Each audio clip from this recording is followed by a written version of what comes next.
মিথ্যা কথা বলে জমি 10 শতক মিলাই দিছেন, 1 বিঘত জমি মিলাই দিছেন নিজের বাড়ির সীমানার লগে।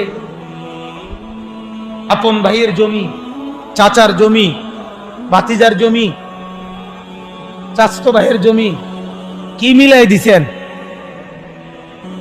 পুতেরে মিলাই দিলেন, জাহান্নাম খরিদ করে নিলেন। আল্লাহ নবী সাল্লাল্লাহু আলাইহি ওয়াসাল্লাম বলেন, মান আখাযা শিবরাম মিনাল আরদ, আল্লাহ নবী বলেন যে 1 বিঘত, শিবরাম মিনাল আরদ, 1 বিঘত জমি যে কারো জুলুম করে নিয়ে নিল নিজের মধ্যে, আল্লাহ রাসূল বলে তাওয়াক্কাহুল্লাহ, আল্লাহ তাআলা কিয়ামতের দিন ইয়াউমাল কিয়ামাতে 7 আরদিন, 7 তবক জমিনের মাটি কিয়ামতের দিন তার কাঁধে তুলে দিবে।